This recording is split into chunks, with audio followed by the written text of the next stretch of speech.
I think we're going to war for real. I'll tell you one little story that I probably have never told anybody before. We got hit with a NVA sapper company supported by infantry. It's not easy, and that one was tough, but fortunately it worked out for us. Welcome to War Stories, conversational military history. All right, what's going on, everyone? Preston Stewart with Sayre Payne from War Stories, joined today by Major General retired John Harrell. Sir, thank you so much for taking the time to be on here today. Thank you for having me today. So it is March 22nd, 2022, and we asked General Harrell to talk a little bit about some of his experiences in the past, very unique career working at, starting as a Marine, moving into the California National Guard, and spending a lot of time with the Ukrainian military, which 5 years ago maybe wasn't as important as it is right now, or at least on the world stage. So would you mind giving just a little bit of your background, how it ties into what we're seeing today in Ukraine and Russia? Sure. After the Soviet Union and the Warsaw Pact fell apart, the United States government, the State Department, and military departments came up with the State Partnership for Peace. And in that program, a state National Guard was joined with one of the former Soviet republics or one of the Warsaw Pact. In our case, California got Ukraine. And so pretty much California started training with Ukraine in the early 90s, relatively right after the Soviet Union fell apart. The intent of that program was to bring the former Soviet republics and the former Warsaw Pact members up to the stage where they could join NATO or the European Union. And that required improvement in training, improvement of personnel, and improvement of relationships between the military department and the civilian government. And so California and the other states have had this 30-year commitment with these former Soviet republics and Warsaw Pact members. And actually, during the Georgia War of 2008, there were 10 National Guard soldiers from, I can't remember which state, were actually in Georgia working on the next training event when the Russians invaded. Oh. And they had to quickly shift them from Title 32 to Title 10 and then get them out, because Title 32 means you're kind of under state control. Title 10 means you're under federal control. And so that happened really quick, but it hit the newspapers for about 30 seconds and then was gone. But so the relationship we have with these countries is very close. I was lucky to go pretty much every summer to the Ukraine, or every other summer, and train with Ukrainians, or when they came to the United States, they would come up to our schools and go to various schools and training with our regular units. And in those days, they actually had a National Guard division, 100% Ukrainian, so it was completely loyal to the new government, had the best equipment, best training. And then after a number of years, they decided they didn't need that. And so they broke that National Guard division down. Excuse me. So we started working a lot with the paratrooper brigades in our, one-on-one training, because they were the best units in the Ukrainian army in the 90s, and they wanted to get them up to Western standards faster. Now, I commanded the troops, American troops and Allied troops in Kosovo, and I was lucky to have a Polish-Ukrainian battalion with me there in 2005. And the only, the normal public and the newspapers are surprised at Ukrainians' capability. Nobody in California National Guard was surprised that they could take on the Russians and beat them. We trained with them. It's not the same old Russian army. The Ukrainians are not the former Soviet army. They're very well trained. A lot of their officers have gone to our military academies and to Command General Staff College, War College. So again, they're being trained up to our standard, and they take the training we give them, and then they go back to their army, and they develop their own army with their own principles and tasks. So it doesn't look exactly like ours in the sense of how things are done, because they do it their way. But they are working on basically the NATO level of training. Sir, what was their so 30 years for one is like, I mean, that's like approaching 2 generations worth of people. Like, Yes. to your point, it's not the old Soviet way of doing things. It's completely different generations now, which is an important distinction. But I am curious, before that 30-year mark, the Soviet era, what was the Yes. Ukrainian disposition then? Were they just sort of conscripts as a member of the Union itself that then would go to Moscow to train and be spread up amongst the Union? Or was there any sort Yes. of Ukrainian, were they organic to themselves? Well, that's where I referred to that Ukrainian National Guard division. When Ukraine was formed, they wanted to stay independent of Russia. So remember, when the Russian army broke apart, you might have been born in Belarus and you're now in Kazakhstan. And that's where your unit is. That's where you are. No way to get back.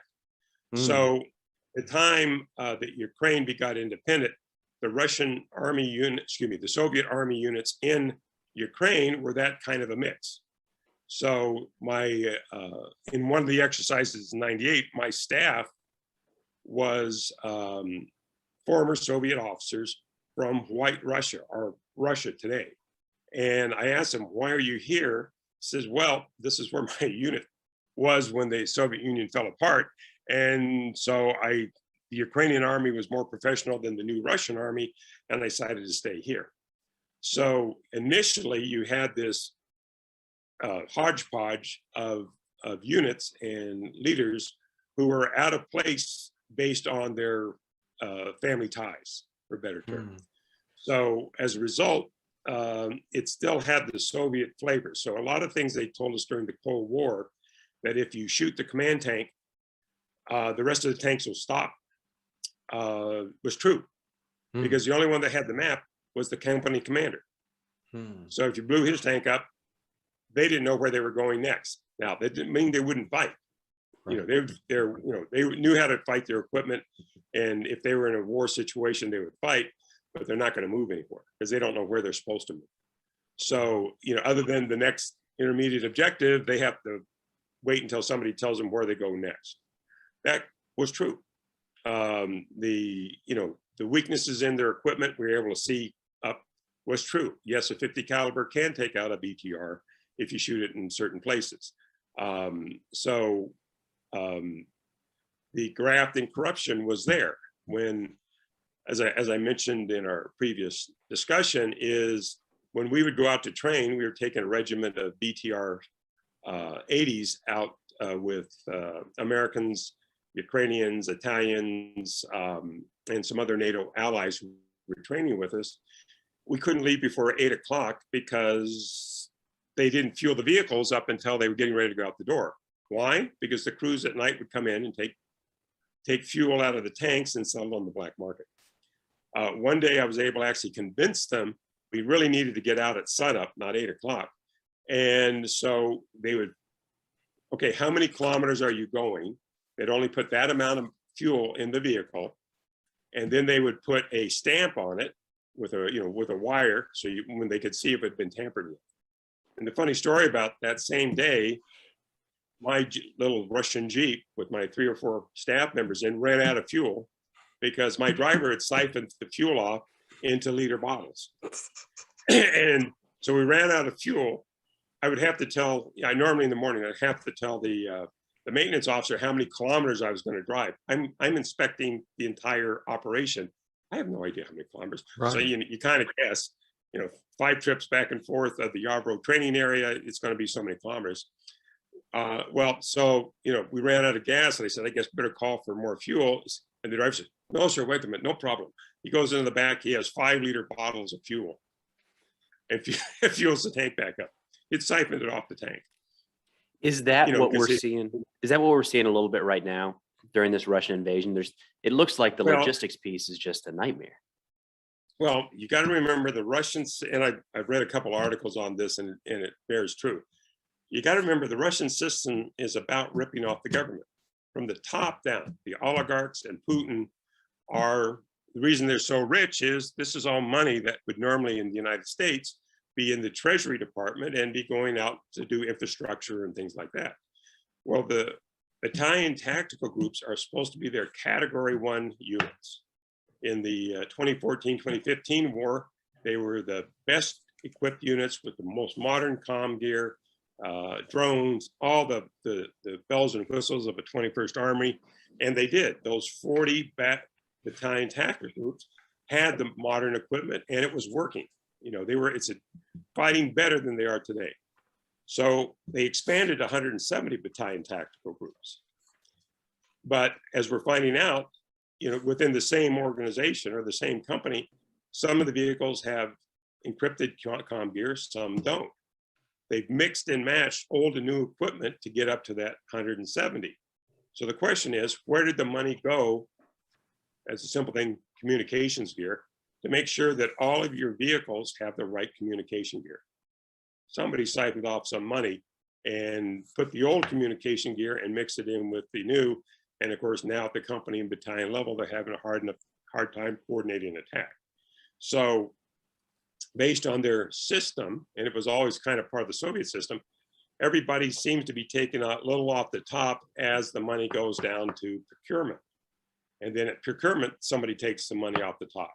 The resulting end state is $1 million equipment, $5 or $6 million equipment with shoddy tires, or tires that are, you know, past their shelf life. It also means that you don't get to maneuver as much. And while we were assuming, including me, that in December and January, they were maneuvering based on the failure of their tires and the other things like that, they weren't maneuvering, they were just sitting there. And so as a result, you know, they're having a hard enough time putting the company across an open field rather than let alone coordinating a battalion. And so that's the large part we see, that the graft and corruption of the system, from the oligarchs who are ripping the country off to some maintenance officer who's ripping the maintenance system off. This is the bottom line at the other end. You're having equipment that's failing, you're having trucks that are failing, all because of, one, lack of professional sergeants. But two is everybody thinks they have a right to take a piece of the action on the way down. Can you talk about that sergeant, the non-commissioned officer piece? Because I imagine that was a big part of what you guys are doing with the Ukrainian military, building up the NCO Corps. Yes, remember under the Soviet system, which is now ancient history, the system never really trusted anybody out of the party. So as a result, while they do have people that wear stripes and they make more money, they're not encouraged to use initiative. So what that gives you is a system where officers make all the decisions. So things in our system where we expect a staff sergeant to do, a second lieutenant has to do. So he has to do not only what our second lieutenants do, but what all of his staff sergeants would do, his, you know, tank commander. So what you're looking at is a lack of initiative in officers, junior officers, a lack of initiative in sergeants. And as we all know, there's a million things that have to be done to make an Army function. And 90% of those are done by sergeants. And those sergeants do it without an officer ever telling them what to do. Prime example, the Ukrainian partisans or the farmers were able to steal anti-tank missile or anti-aircraft missile launchers, hooking their tractors up and pulling them away. Where was the crew? Undoubtedly, that was when they were out of fuel and they were out of food, and somebody had gathered them all together somewhere, and nobody put vehicle guards on them, right? So the first thing that we would do, if I was calling if you're calling chow time, you know, the platoon sergeant would call chow time, but he would make sure that the squad leaders had left a vehicle guard on each one of the vehicles, right? Simple, no brain stuff. You don't even tell anybody to do that because the Right. sergeant does it. Yeah, Or a corporal. exactly. Exactly. Well, whole tank companies are missing their personnel. Whole truck companies are missing their personnel. So where'd they go? Well, they were out of food. They were searching for food. But with the entire company gone, obviously they were clustered someplace. But nobody was guarding their vehicles. You know, one, of course, a lot of them didn't know they were in a war. That, you know, was part of it when they crossed the border. But Interesting the point. fact that they don't have NCOs to do the normal things that you and I as soldiers and Marines and airmen and sailors would assume is being done by our junior people isn't being done. And as a result, you have these fiascos in maintenance and supply, rearming, you know, rocket launchers, you know, almost all those basic tasks that we assume sergeants do, an officer has to supervise. And so as a result, it slows everything down. They still fight hard, but they fight slower.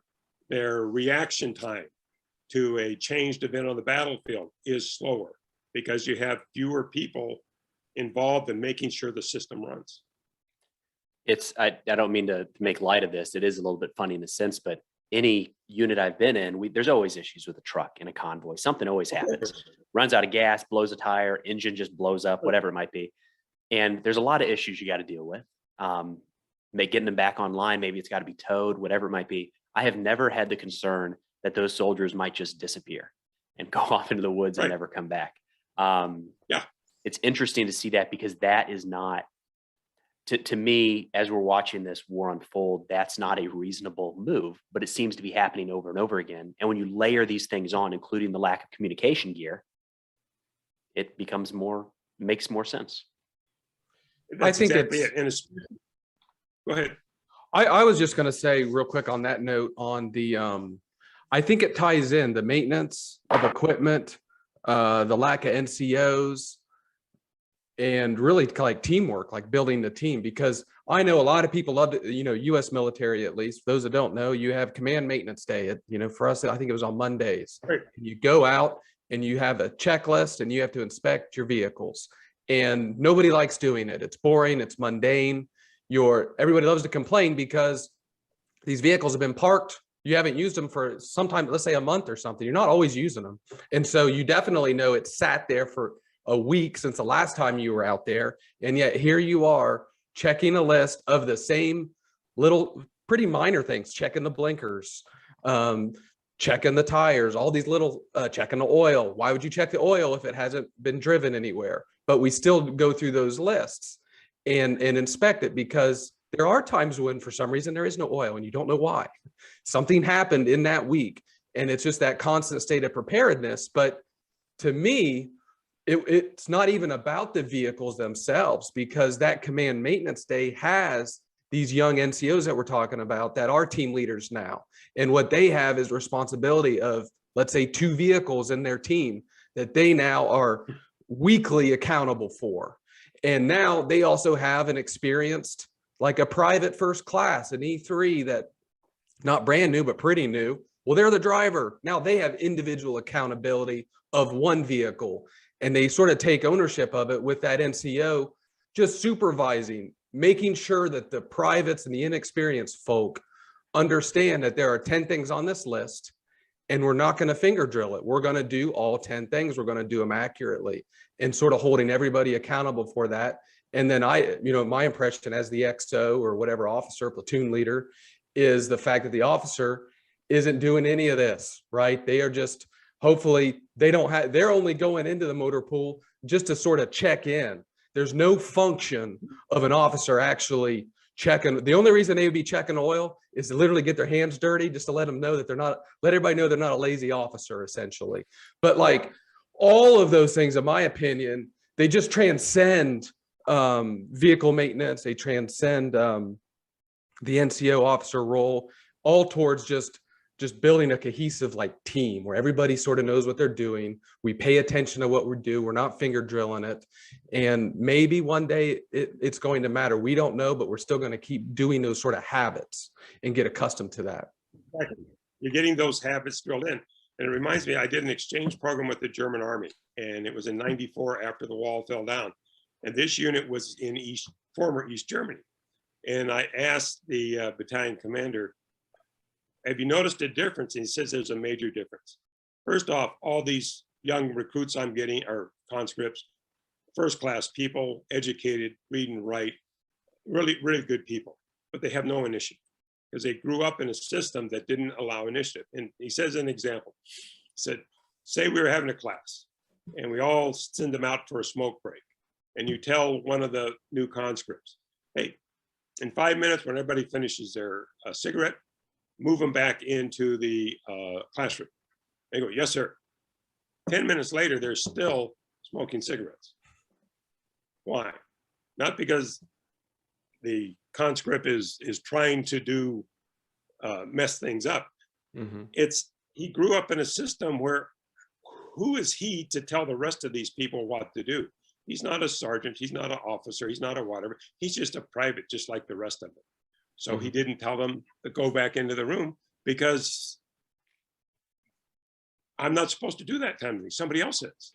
And as simple as that sounds, that little vignette that the German colonel told me, and obviously that no longer happens in the German army, from the former Eastern area, is that little simple vignette explains what is the root cause of the current Russian army's failure. That individual soldier, that guy in the turret, when the tank commander is gone, he's going to do his job until somebody tells him to do something else. And I saw one of my peers in an interview, which I kind of disagree with his statement. He said, well, all these troops are volunteers and they're, regulars. And I said, well, they're not. When they formed the battalion tactical groups, they do have contract, they call them contract soldiers. We'd call them regular soldiers on a normal, like 4-year enlistment. Mm-hmm. But they're mostly filled out with volunteers from the rest of the conscript force. So as a result, you may have some contract or regular officers are wearing stripes, excuse me, not officers, but soldiers, but they're still conscripts. They're not getting a better level of training because they're a contract officer. They're getting the same training that the conscripts. What we would think of, we've got a Lance Corporal in the Marines or a private first class in the Army. We're going to train him to be a tank commander. He may be the driver now, but he has to pass the same gunner's skill test as everybody in that crew. So he has to be able to man the gunner's position, the loader's position, the driver's position, and the commander's position. And he's just a private. Their system doesn't work that way. If you're the driver, you're the driver. If you're the gunner, you're the gunner. And if you're the loader, there's no loader because they got no loader. So, and you do your 2 years or whatever, and then you're gone. You never train for the other position. You train for the position you're in because you only got them for 2 years. So as a result, again, another problem down at the NCO Corps level is the pipeline that the soldiers are trained in. So again, we're seeing on the battlefield now the weakness of that training system.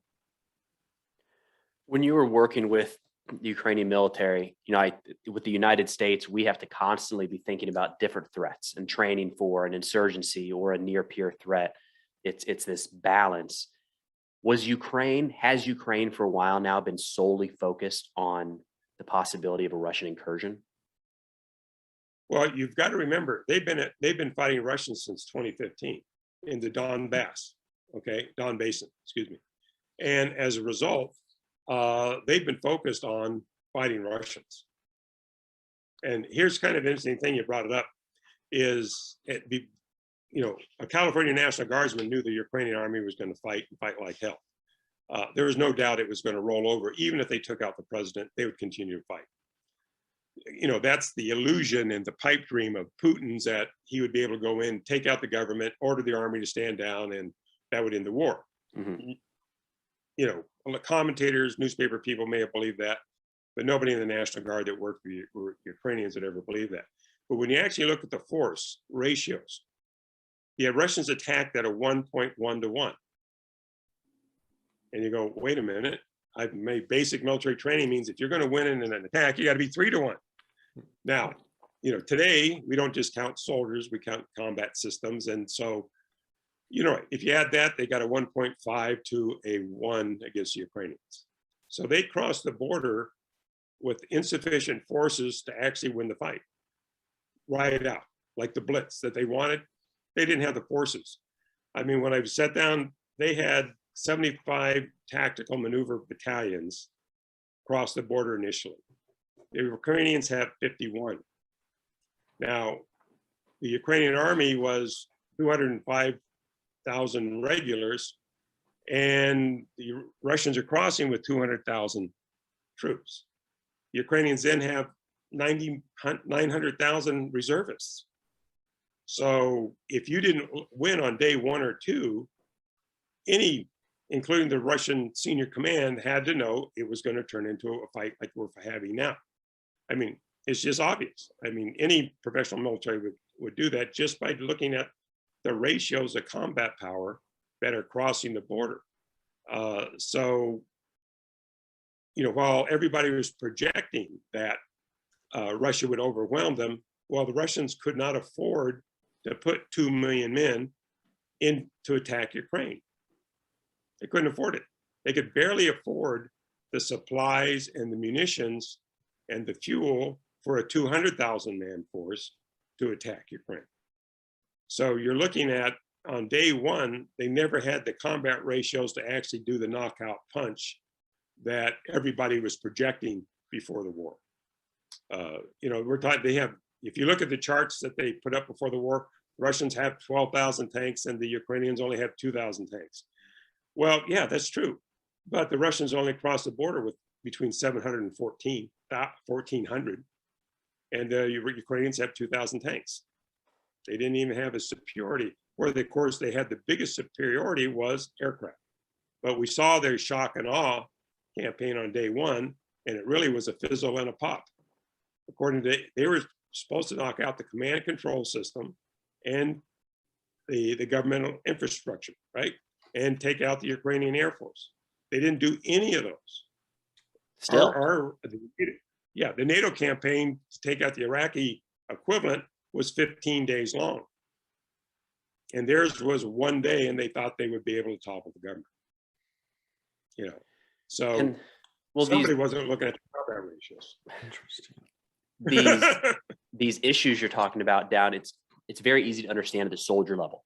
The soldier has the wrong radio in his truck. He can't talk to the truck in front or behind him. That's a problem. Right. That has 1 day of water, 1 day of fuel, whatever it might be.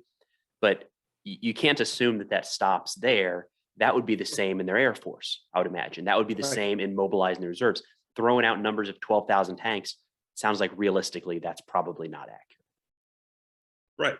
Well, to give the Air Force is a good example is, I'm not an Air Force expert, but what I've been hearing is they've been using second line aircraft in the war against Ukraine. They can't use their first line aircraft in Ukraine because they got to keep that in case we decide to go in and try and put up a no-fly zone or whatever. They need that to oppose NATO. So as a result, they're using second line aircraft, which happen to be the same ones that the Ukrainians have, and they're not getting air superiority, you know, for a number of reasons. They don't seem to be able to put a package together like NATO does that has a wild weasel to jam radar, that has special missiles to take out Ukrainian air-to-ground radars when they pop on to launch a missile. They don't be able to put the packages together that the NATO and the United States Air Force can do. They're just flying the aircraft across the border. I assume there's a wild weasel or something and they're trying, but now they got to contend with, you know, man-pads, shoulder-fired anti-aircraft, as they're coming in to old traditional strafing runs and rocket runs. They're well within a Stinger umbrella to take out. So as a result, they're a little hesitant to risk their Air Force in large numbers like NATO would to do an attack for a 24-hour period. And the Ukrainians have their own like fixed wing aircraft? I mean, their own fighter jets. I imagine they're probably American made, aren't they? Oh, no, they're not. exactly what the Russians are flying. For the The fixed wing SU, too. Okay. Second line, that's why when Poland wanted to give basically their entire Air Force to Ukraine and requested backfill of F-16s from us, the Ukrainian Air Force are all Soviet-style aircraft. Interesting. They're MiGs and SUs and things like that. Now, they only had about 100 of them when it started, but as we saw the inability to coordinate assaults, aircraft, and coordinate the packages that our Air Force and the NATO aircraft they weren't able to do that. They don't have air superiority today. And we're like 3 or 4 weeks into the ground campaign. They still don't have air superiority.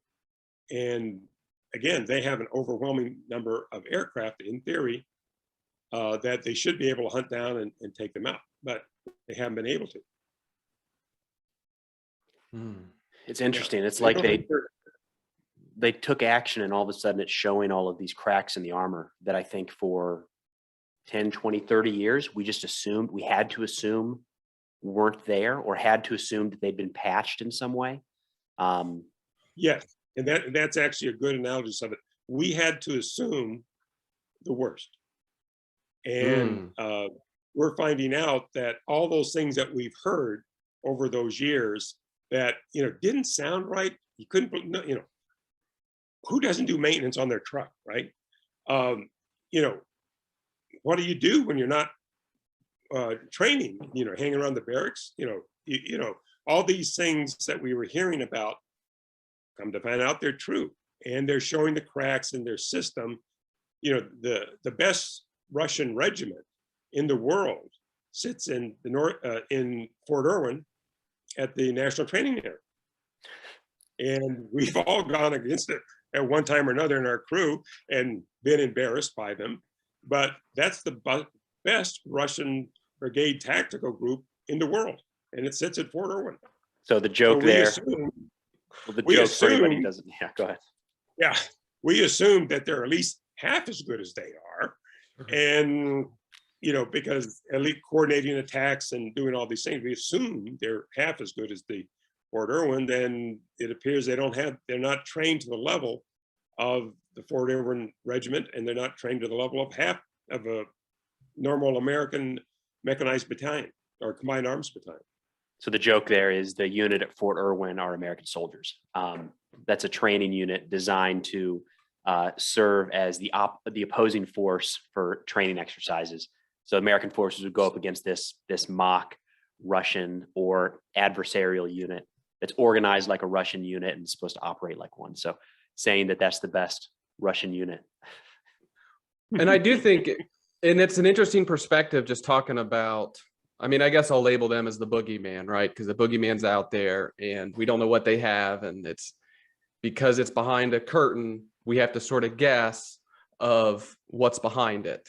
And we're going to round up in that thing. But there's also, I think, a cost to over rounding up too. Because I do think there's a perception of Russia being, well, not just the military might that we're talking about, the perception of it at least, but even like the population. I do think that there's this, and I will call it a misnomer, that the Russians are like the Chinese in a sense, where just vast numbers of people and quantity. And it's because, lots of Russians did die in World War II and massive casualties and deaths, millions and millions and millions of people. But Russia, I'm talking Russia, not what was the Soviet Union, but the Russia. I think what's interesting is it's not even half the size of the United States from a population density standpoint. And I think that that's real interesting too. Again, when we're describing this, this perceived enemy, this perceived threat that is out there, which is ongoing, but it's not infinite, right? They are finite. They're limited by personnel. They're limited by resources, like we all are.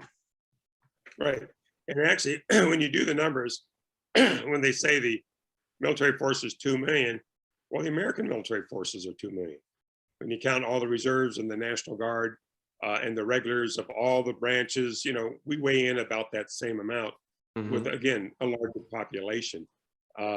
So One of the interesting points you brought up about the Russian people, who I love, by the way, you know, how did this propaganda that Putin was spouting play? Now, most of the world kind of scoffs at it. He was worried about the West coming, and these are real concerns to a Russian. You got to remember, unlike how we view the world, they view the world as hostile, and they're in the middle. You know, their first problem was the Mongols. Well, now the Mongols were the only invader coming from the east. After that, you had the Teutonic Knights. You had the Polish-Lithuanian Commonwealth. You have the Swedes who attacked Russia. Then we have, of course, Napoleon comes in and tries to take over. And all of the invaders up to that point, they actually wound up, like the Polish-Lithuanian Commonwealth, occupied all of Ukraine. So they have a legitimate worry. But then when you continue on to World War I, what people forget about the invasion coming from Western Europe by the Germans and Austrians, in 1917, when the Russians were knocked out of the war, part of that peace treaty gave Germany and Austria all of Ukraine up to the Volga. They only had it for 1 year, and then the Russian Civil War, but the Germans and the Austrians owned a large part of that area. Then you go score to World War I and World War II, 20 million Russians are killed, civilians and military. And so when the Russians roll into Europe, they want a buffer. You know, they've got 5 centuries of invaders coming from the West. And we look at it a little differently, you know, global communism, but they actually look at it as the West is a threat. So when you look at Putin, when he started voicing his greater Russian sphere of influence, this was in the 90s. You know, we're looking at him and his oligarchs, a slow build to reestablishing a Russian style economic empire. And here's the problem with Ukraine. Not only did their army improve, they're a liberal democracy. And if you're an oligarchy, guess what? The biggest threat is not the Ukrainian military, it's the liberal democracy on your border, only a few hundred kilometers from Moscow. And there's a lot of Russian people that want that type of government, as we're seeing in the protests in Russia and things like that. So when he was spinning this yarn about he's invading to protect Russia from an expansion of NATO and things like that, he wasn't playing to the world, he was playing to the people. Everyone in Russia has a relative or a great grandma that fought, or a great grandpa that fought in the Great Patriotic War. Everyone in Russia has family members that were killed during the Great Patriotic War.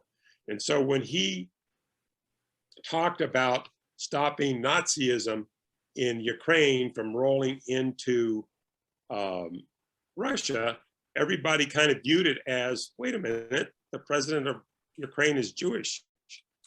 They forgot the 20 million Russians that were killed during World War II, and they focused on the Holocaust when they said denazification. And so that's the propaganda, not for us who know better, but for his people who will have a limited access to news. And it would play very well to a Russian audience who had these tragedies in their life, you know. I was going to say, I totally agree with that. I do think we in the United States lose that, or don't have that perspective of the Soviet, or I'm sorry, Russian, well, Soviet, World War II experience, with the fact that almost 30 million people died.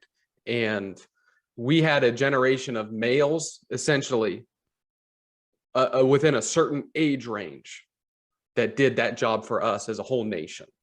You know, we sent over our 18 to 25-year-olds, give or take, males from across the country, whereas they had, it was the son, the father, and the grandfather fighting, and the women. To think about that, to think about Stalingrad with 3 million people that died. And this comes after all the famines and whatnot of, well, the stuff in Ukraine with Stalin and whatnot, the amount of tragedy and suffering that the people have had over, well, you're talking about the West encroaching. I'd almost throw, there's maybe an argument to even throw attributing the Tsar, the generations of the Tsars to the West as well, because they're all related to that sort of way of thinking or mode of life. And I'm totally with you. We just can't discount that. Well, the interesting thing is, as Western Europe went clean and green energy, Putin and his oligarchs saw an opportunity to get them hooked on Russian oil, and basically Finland, turn them into another Finland from the Cold War, because they're so dependent. You know, the first, you know, again, I love the German people too. I trained with the German army just as much as I trained with the Ukrainian army. And when the war started, it appeared on the newspapers and the news media that Germany was kind of not behind the NATO effort because they were overly dependent on Russian and oil and gas. And then that some fiasco by some minister sending 5,000 helmets to Ukraine as opposed to ammunition. And of course, the next day that was completely taken care of. You know, some minister probably has a broken nose, you know, as another minister came in and whacked him. But the Putin was hoping to divide NATO by the European Union's dependence on Russian oil and natural gas. And of course, in the middle of the winter, you know, when they were actually would need it for heating their homes and things like that. So, you know, this campaign has been planned out for a long period in Putin's mind as he rose to power. And if you see the, you know, the escalation started in Georgia. He had gotten the oil and things in place. So he figured, I'm going to test the resolve of the West by attacking little tiny Georgia. And his army blitzes it in a relatively short period of time. He rips off 2 oblasts or districts, made them independent. And we put on sanctions, and it really didn't have much of an impact. So they go, guess what? We've had appeasement. Now, we, at the time, didn't think it was appeasement. We thought we were doing the right thing and that we were putting the pressure. But from the oligarch's viewpoint, these sanctions really weren't that big. And so what about the suffering of the Russian people? Mm-hmm. Didn't affect us.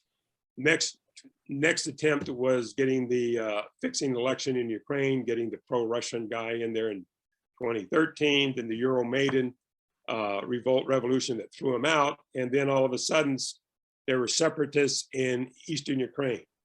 And I remember seeing the pictures of those, and there was an awful lot of Spetsnaz and Russian special forces and airborne. You could tell because one, they looked like an American SEAL. You know, they could bench press the tank, and they were all wearing their striped white and blue T-shirts. They just took the Russian flag off the uniform. Yeah. Yeah, they just took the Russian flag, and they're in there. And of course, to make sure the picture looked good, they got a couple old guys that had pot bellies and stuff in there. But you're looking at all these separatists, and they don't look very separatist to me. They look very much right out of the SEAL training program down in San Diego. And of course, that fight, you know, lasted hot for 2 years. And we put more sanctions on. And guess what? We thought the sanctions were having an effect, but when the smoke cleared, the Russians were still in those separatist areas, and there was the hot front line between the Ukrainian army and the separatist army, and that's been going on for 8 years. So, you know, again, in their mind, the sanctions were a slap on the wrist. In our mind, we thought they were working because Russia seemed to have calmed down until relatively recently. So if you go back in hindsight, which of course is 2020, you can see Putin and the oligarchies plan as they were slowly going forward to this Ukrainian invasion, that they were seeing it as appeasement, and we thought we were actually, you know, socking it to them. Now, of course, the sanctions being imposed now are completely different than those two situations. You know, they're like night and day. So the Can you they're explain really, why? Yeah, could you explain? Because what I hear is, yeah, sanctions in Georgia, and then you hear sanctions in early Ukraine, and now you hear the word sanctions again now. Initially, to me, it does sound like sanctions don't work because they're doing what they want. well, But you just said a big distinction with they're different now. Can you kind of go into that as to why? well, if you look at the thing, I'm not an economic expert, but when you look at what's going on the banking system, basically you're setting it up so that the Russians are going to default on their, their loans and their debt and that sort of thing. They can't move money. Now, again, that really hurts the Russian people, but it really impacts the oligarch because they're the guys with all the money. Mm-hmm. So you have that sanction is now, to give an example, 2 of the oligarchs have disappeared, right? If you look at the news, 2 of them kind of disappeared. Was that a coup attempt?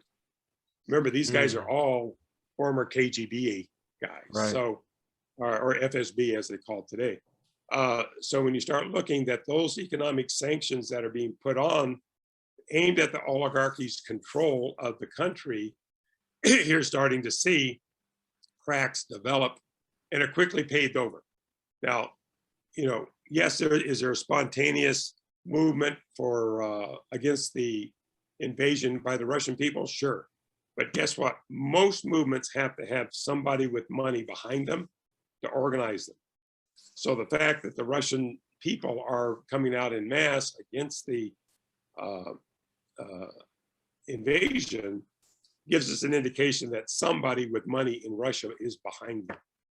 Again, showing that it's not quite as solid backing by the oligarchy to Putin as we would believe. So in my case, the sanctions that we are imposing are working, and that President Biden and his experts are trying to remember, Biden's got the hardest job in the world. He has to know two things.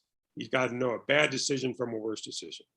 He's got to prevent us from going into World War III and a nuclear exchange. Yeah. So well, emotionally, I may not believe in not putting a no-fly zone over Ukraine. The general in me knows, no, he knows what he's doing, because as soon as one pilot of ours shoots a anti-aircraft battery of theirs, we've just crossed the line. That's what a no-fly zone means, as we all know. That's right. Type thing. So, Biden knows what he's doing. You may not like it, but you got to back it. Because remember, Biden, unlike other presidents, of this century, is a Cold War warrior. He went through the entire Cold War in the Senate. He knows how to interact with Russian KGB-minded people.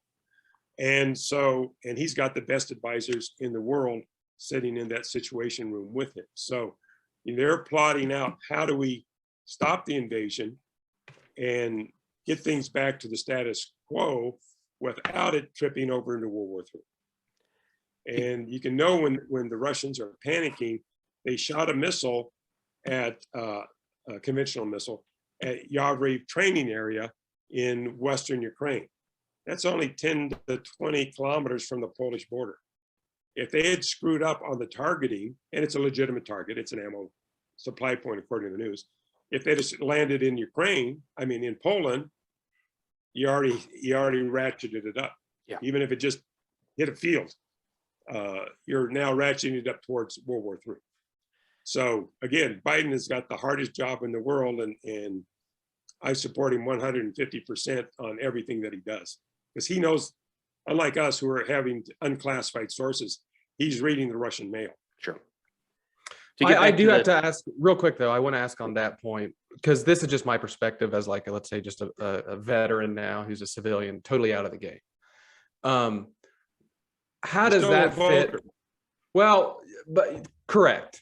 And my question is, how does that assessment, what you just described, and I'm not pointing fingers on any one administration at all, or trying to go down a rabbit hole, but to me, the last summer fiasco with Afghanistan and just the way that was handled, we flew out 100,000 people, of which only a very small percentage were actually the interpreters and the people that have been allies for 20 years. We stranded them.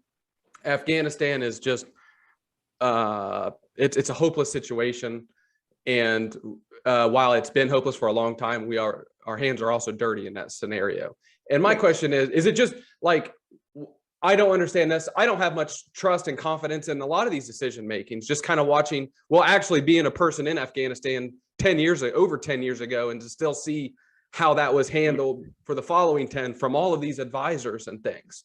I don't personally have a lot of faith and confidence. Now, my question is it because it's just a different scenario? Afghanistan doesn't matter in relation to Soviet, Russia and the scale of what could happen. Whereas Afghanistan is, at the end of the day, while its lives have been lost, and we shouldn't forget that, it is still more of a thorn in the side from a foreign policy perspective. And that's why it might be more ripping Band-Aid off in that scenario versus what we have going on with what we do with Russia.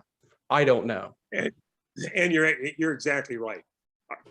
I have Afghani friends who had family in the in the refugees, things like that. I love them dearly. They're great people, but it's a thorn. It always has been a thorn. I'm with you. When we decided to do what we did, is like, okay, my job is to soldier on. The situation here is we're really in the Cuban Missile Crisis, but Khrushchev was a reasonable man in his system. He survived the Stalin system and everything else. What most people don't know is we caused the Cuban Missile Crisis because we put missiles in Turkey. Right. And the Khrushchev's reaction to the missiles in Turkey was to put missiles in Cuba. So in that situation, we almost came to blows but we had rational people on both sides, realizing it. So they backed down, got a mid-level guy to, cut a deal, and we cut the deal and it backed up. So in seriousness, this is at the same level as the Cuban Missile Crisis, minus an important part on the opposition side. Putin is no Khrushchev. Okay, his history shows him as a risk taker and a guy that pushes. That's how he made his way up in the KGB, and that's how he became the leader of the oligarchs who were ripping off the Russian people and making their billions at the expense of the Russian government. So that's why he's their leader. He's a risk taker. But at the same time, those oligarchs know that if the first nuke is popped, if chemical weapons are used, we've crossed the line to a confrontation, to the burn to World War III. So while he may be a risk taker, the rest of those oligarchs don't want to lose everything. Everybody loses if it crosses that line. Sure. And they don't want to lose in that sense. So in that sense, the situation in Afghanistan, again, it's a thorn in our side. This is a thorn, more than a thorn. This is a problem for the entire world, this invasion, because it could really lead to a nuclear confrontation. It almost sounds, I know Preston, you got to talk too, but the only thing that I was going to say is it sounds worse than when you say Cuban Missile Crisis, that definitely put a light bulb in my head. But when you described it, it almost sounds worse in the sense that with the fact of not having both reasonable minds, that's important. And then just the fact that World War II is not within living memory. Those guys are 100 now. Back then, I mean, those 30 million that died for the Soviets and those that lived under Stalin, they were still around. I mean, they remembered all of that and the consequences of war. We've had it really lucky in a lot of ways with war on the global scale it's easy to forget those things, I think. It is, and that's why it's important to remind the public of those things, is because pretty much all of our wars, including Vietnam, were relatively small casualty rates coming back.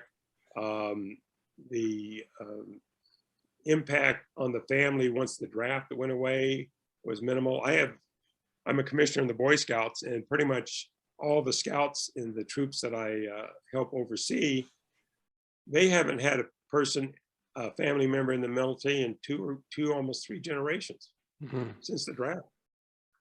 And they really have no concept of what you and we were talking about here, World War III, the Cuban Missile Crisis. You know, that is an ancient history lesson in a history book to them, to their parents. You know, my son is 34, major in the Army National Guard, and that was all history lessons for him. Now, of course, he knows, being a guardsman, going through all the training, he knows the danger Russia poses. But again, it's still a history lesson. Yeah. You know, all of my uncles, my great uncles that fought in those wars are gone. And so he's only hearing second and third or fourth hand stories of, of their deeds and adventures or misadventures. So again, it's kind of even the Cuban Missile Crisis. Like at the ranch here, we're stocked for about 8 months of food and supplies. Not that I'm a survivalist, but I always had that stocked. And when COVID came, we basically hunkered down for 6 months and never left the ranch because of the supplies we have on hand. There's no rush at the store to buy food. You know, if I was anybody, I would make sure I have at least a couple weeks supplies on hand, because we don't know what's going to happen. And again, that's why Biden has the hardest job in the world, as General Honore said, and when I was a colonel, when he was whacking me with a stick, and training us, is generals get paid for only 2 decisions, 2% of the decisions. You got all these smart staff officers and staff NCOs to come up with 98%. But a general or president's got to know a bad decision from a worse decision. Because no matter what you make, somebody's going to criticize you on it. Somebody says you should have done something else, but you've got to know the bad from the worst. And obviously you have to take the bad decision. So, same thing with the evacuating Afghanistan. It had to happen. Now, we all know that it had been planned months or years ahead. And it was an op plan on some shelf, a year before it actually happened. But it just happened. The final bad decision to make it was under Biden's administration. Could have been under Trump's, could have been under whoever follows next if we decided to stay longer. Sure. But somebody had to make a decision, time to pull out, goes to the general staff, execute. They take the op plan off the shelf, dust it off, and execute it. Well, as we start to wrap up here, to focus back on the war on the ground right now, in your opinion, does Ukraine have the ability to mount any sort of counterattack, or are they primarily in a defend and hold type situation? You mean not counting the one today where they took a suburb of Kiev back? I got to read up on that. Basically what I think is going to happen in the long run. These little counterattacks, as we know, are going to take place, opportunity to regain a defensive opportunity. But there's a good chance that this thing will continue on until both sides run out of ammo. They're burning up stocks at a heavy rate. Russia can't necessarily replace them. From the Ukrainian side, Javelin missiles and the British missiles, anti-tank missiles, all the other equipment is being, rushed to them. And again, they're burning it up at a heavy rate. None of the factories on either side, either on NATO's side or in Ukraine or in Russia, are on a war footing, to produce. So the bottom at the far end of it is someplace along the line in the next 4 to 8 weeks, I envision running out of, they're going to run out of stocks. North of Ukraine, north of Kiev, the Russians have gone on to the defensive. Some units have actually dug in and laid minefields, which to me tells that one of two things are happening. They're massing for another attack someplace else. So they're putting either second-rate troops in to put in a defensive front so that they can mass someplace else, or they're pulling units out of line to refit them. Remember, they started with about 87 battalion tactical groups. My count, at least from the last, they got about 120 of their 170 tactical groups now committed to the Ukrainian war. but a lot of them were chewed up and have been rotated out. So I think as you know, the attrition war is going to continue. That's where those sanctions come in. Those sanctions would prevent Russia from being able to get the raw materials, you know, for their factories to produce the munitions and the tires and the replacement parts. It's going to come down to a logistics war because they couldn't knock out Ukraine in the beginning, you know. So my guess is by May, we will be in either a static situation or, as both sides, you know, ammunition supplies, you know, dip down into a critical area. But again, the sanctions will continue. Now, what's going to happen is, since Ukraine is an exporter of food to the Middle East, prices in food are going to go up. Obviously, gas prices are going up because we've taken the the Russian fuel out of the race. So, you know, the world is going to feel the impact of the war, you know, over this period of time. Do you think I do have a question though with the, because you did mention the 1.1 to 1.5 ratio, right, of the Russians invading that, Right. But that can be compounded with assets, like you said, and you've got supply running thin, and you've got logistics, you got morale issues probably. And I don't want to fearmonger here, but do all of those, and you have an unhinged sort of leader that's not reasonable. So we've discussed all of these things. What we haven't discussed is not the fearmonger, but the nuclear option. Do those variables lend to that tilting the scale back into Russian favor? Not really, because remember, Putin is the first of equals, and he's got all those oligarchies. Now he's, you know, taken out a couple, but as more pressure goes in, going to a nuclear option means you lose. Even if he pops a TAC nuke on a tank battalion someplace, that means you lose. You know, NATO might put the no-fly zone in, then you have a direct engagement between Russians and NATO pilots and ground crews. Again, if you take that step, it's a lose-lose. And when Putin actually mentioned the nuclear option in that meeting with his table that's about the range of a 22 caliber bullet, the generals in the room, according to the analysts, their eyes about bugged out because he hadn't talked to them about the nuclear option.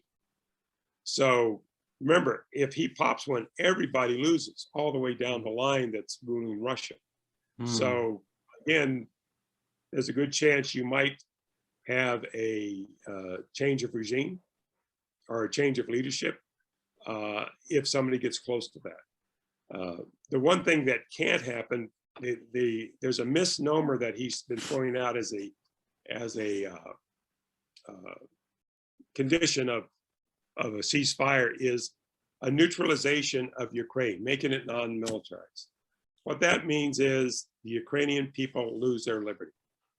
Because what his definition is, the Partnership for Peace, where the California works with Ukraine, the fact that we provide them with anti-tank missiles, things like that, that neutralizes Ukraine's ability to defend itself from Russia. And so we all know that will not be the president of Ukraine is not going to take that option because basically his people lose their freedom. Next day, even if his government stays in place, the fact that they can no longer defend themselves means they're now a puppet. And part of that becoming neutral is to join the Eurasian economic group, which Russia and a couple of other countries are a member of, so that instead of being part of the European Union, they're part of the Russian economic sphere of influence, which I do not think Ukraine would stand for. So we're looking at the nuclear option is always on the table. That's why Biden is making decisions the way he does, and I think he's 100% correct. You know, the general in me, not the emotional pro-Ukrainian part. But I don't envision it crossing that line. Again, because of the pressure Putin has on from his own government. It's just interesting, and it does at least sound, and I don't want to discount all the deaths and travesty from the war, but it sounds like there's at least some semblance of common sense that is in the air, at least, because a lot of it isn't reasonable. But to think at least there's someone on they've got a headspace to make smart decisions, at least to some degree. I mean, that is what we all want, right? Because yeah, the oligarchs on to us is not even on the continent in America. We don't want that. Right, exactly. And again, the oligarchs are in there for their own self-interest. And if that happens, everybody loses and they want their billion-dollar yacht back. You know, it's crazy that they had these billion-dollar yachts right out of James Bond. But they do. And, you know, they wouldn't be where they are if they weren't greedy and interested in their own self-interest. So Sure. He's got to keep all of those people have their own, you know, probably have their own private armies, just like a character out of James Bond. He's got to keep them all in check and balanced. Well, it's complicated. It was complicated, and it still is. So this helped me a lot. There was a lot of, especially the tidbits around the challenges within the Russian army, something that I hadn't thought a lot about. But thank you so much, sir, for taking the time to talk today, answer some of these questions. Really enjoyed it. Yeah, thank you. Thank you very much. I feel like I could talk for hours, so really appreciate you taking the time to have this chat with us. Oh, it's my pleasure. Thank you. Yeah, I enjoyed it.